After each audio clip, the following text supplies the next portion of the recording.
A lot of the questions I get asked over my last couple decades of studying death, dying, and patterns is what is the common thought or thread?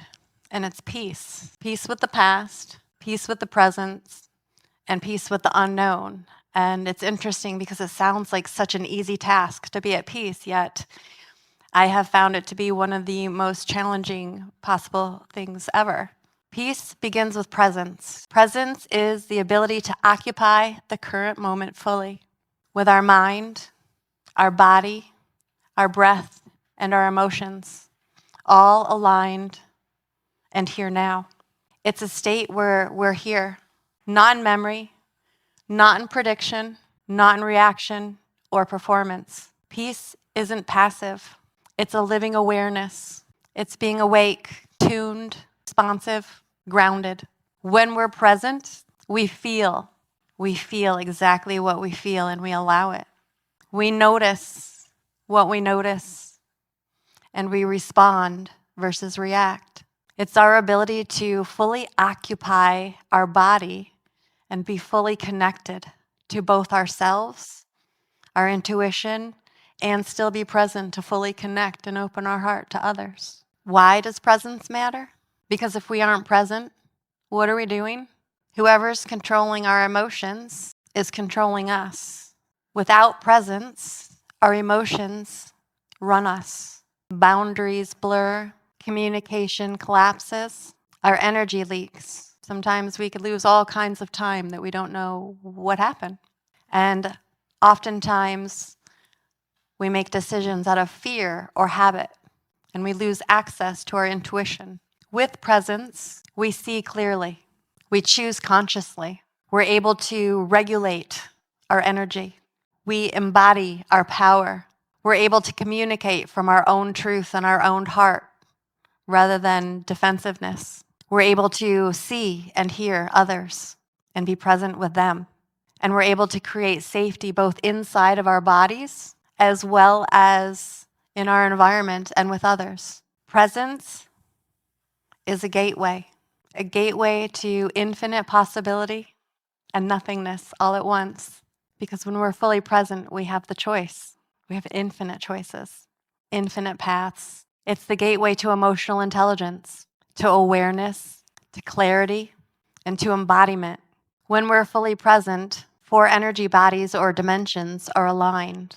We have our physical presence, which is our body, and that's feeling ourselves from the inside out, feeling our bodies in the chair right now, the awareness of our breath, the awareness of our senses, and the orientation to the environment around us.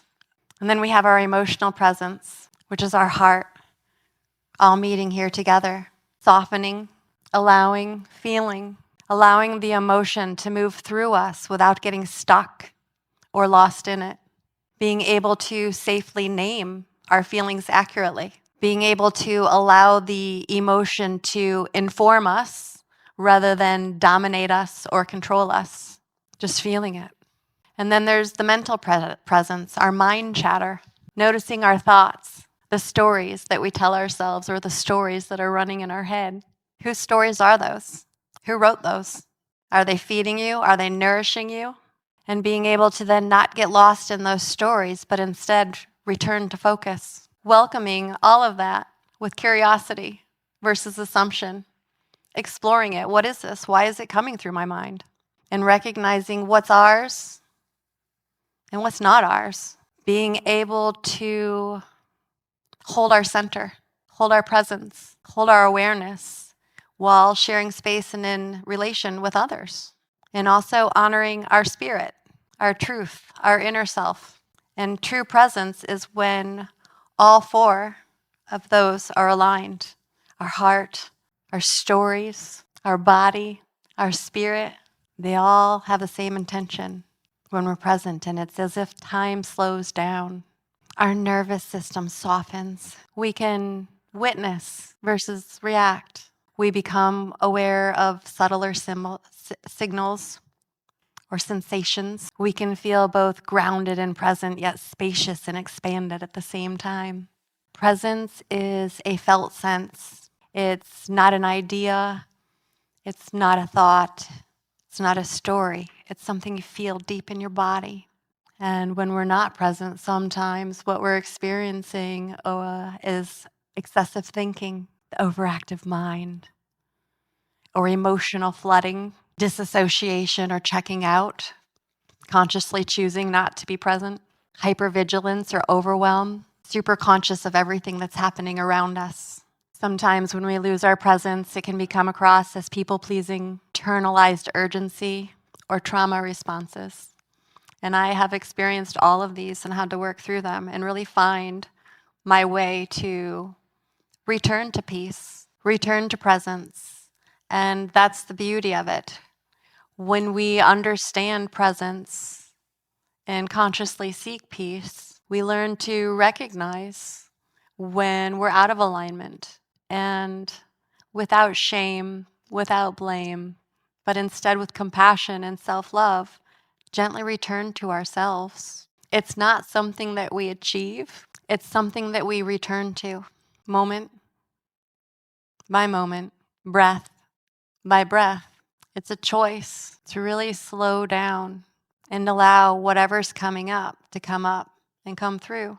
Peace is a practice, a daily practice that requires discipline and commitment. And you are all invited to join daily, a daily dose of peace where we do practice daily. And if you follow the QR code, it is an invitation for anyone to join us daily for a daily dose of peace, to embody presence and practice different tools to become present. It's at 9 o'clock Eastern and every single day. And I have committed to doing that and holding that space for 2026. So every single day, and then we'll see what goes from there.